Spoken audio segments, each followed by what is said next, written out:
Breaking news, the Federal Reserve making its decision on cutting rates just moments ago. Fox Business Network's Deirdre Bolton joins me because, you know, the Fed. It's all you. It's all you. So the 25 basis point cut, it is the third cut, as we know, this year. But the Fed did indicate that there is a pause ahead. Most people, most economists, of course, so that's where the rate is dropping to. And I just want to highlight this pause language. The committee will continue to monitor the implications of incoming information for the economic outlook as it assesses the appropriate path. So that is the Fed for we'll wait and see, but there may be a pause ahead. Now, for everyday people, what does this mean? If you're going to go get a mortgage, if you're going to go get a car loan, if you are borrowing for any reason, businesses, individuals, it gets cheaper in theory because basically every single lending business uses that as the base rate, so that in theory, when you borrow money, when you pay it back, it is going to be cheaper. And that's why it could be good for the economy, because people, if you're sitting on the fence about buying a house or a car or starting a business, making an investment. And in theory, it's just a nice little shot in the arm, right, to the economy in the sense that it gives businesses confidence as well to spend, because for them even to borrow money, it's cheaper. So if you have a CEO who's on the fence, like, oh, I really want to invest in this, or I really want to build up this infrastructure, but hire more people, or hire more people. It's usually those big kind of physical infrastructure projects, though, because they actually have to borrow from banks. So if they know that that's going to be a lower cost or cheaper cost, well, then why not? So it does tend to spur the economy. It's also why we have seen President Trump tweet a lot at the Fed, at the chairman, Jay Powell, and say, we need more cuts, because, of course, as a sitting president, the better the economy goes, they want to keep those tailwinds That's right. flowing. Keep them coming. All right. Deirdre Bolton, Fox Business, thank you. Sure. And for more on the Federal Reserve's interest rate decision, be sure to log on to foxbusiness.com. You can get all the information you need there.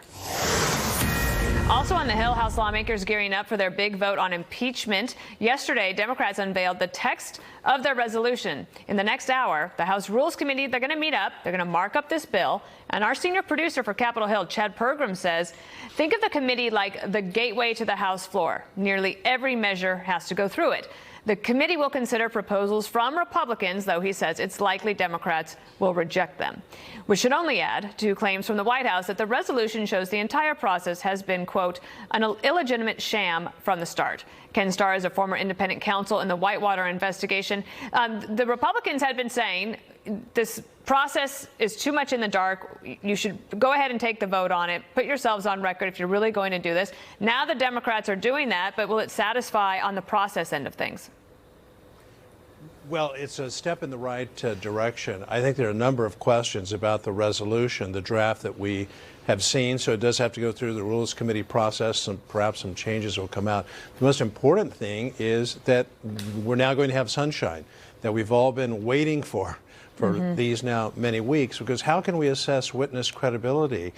We can't. How can we know whether Ambassador Taylor was persuasive or whether his testimony lacked persuasive power once he was subject to cross-examination? So that's the good part. Because all of it just sort of leaks out here and there, and it's I kind of refuse to believe anything until we actually are able to see it all together. Listen to Kevin McCarthy. He's the minority leader in the House. He was on Fox and Friends this morning. There's no impeachable offense. So what they're doing now is they admit the process is a sham, and they're actually changing the process for the worst. They're making Adam Schiff now the prosecutor, the judge, and the jury. Last week, Axios ran with a report that had this headline: Adam Schiff is Democrats' Ken Starr, basically saying that he has become the face of the impeachment probe and a partisan figure at that. How do you react to that comparison? Well, I think it's a step in the wrong direction. In terms of the comparison, I was an executive branch officer appointed by judges to carry out a criminal justice function. Adam Schiff is elected by the people of California, one of 435 representatives. He's carrying out a political function, the ultimate kind of political function short of the declaration of war. So it's really apples and oranges. And I do think that Kevin is making a very important point in light of our history. You know, history teaches us if we would but listen. And heretofore, we've always looked to the Judiciary Committee. We're not doing that yet. And also, we're looking to someone named Adam Schiff, who, for all of his intelligence and abilities, my word, he does not enjoy the respect of the other side the way Peter Rodino did during Nixon and the way Henry Hyde did during Clinton. Huge mistake to vest so much authority and power in someone who does not enjoy the respect of the other side. What about the idea that the president is saying, I need to be defended on the substance, not just on process? Is it time now, do you think, for the Republicans to figure out, okay, what are we going to say? And I'm curious, like, what off-ramp do they have? Well, again, it remains to be seen in light of we have so many unknowns because of the secrecy and also just because of where we are in the process. The reports now about John Bolton, the National Security Advisor, has some pretty strong views according to the published reports. So let's get this all out in the open. Is there an off-ramp? The Democrats could take the off-ramp, namely a resolution of censure. We do not like the way the president is conducting American foreign policy vis-a-vis the Ukraine. You should not be. I have to say, they kind of do that every day without taking an official vote. Indeed. Well, yeah, but they could. They could do it. But Dana, they can have a resolution of censure. That's what I'm saying. A formal resolution. Well, we'll see what they do today. We know that this impeachment inquiry vote could happen as soon as tomorrow, and they'll be marking that up this afternoon. Ken Starr, thank you. Thank you, Dana. Fox's Alert, as I mentioned, we're keeping close watch on Capitol Hill. House lawmakers right now, they're getting a briefing on the raid that killed the Islamic State leader, Abu Bakr al-Baghdadi. He died on Saturday night, killed by our military.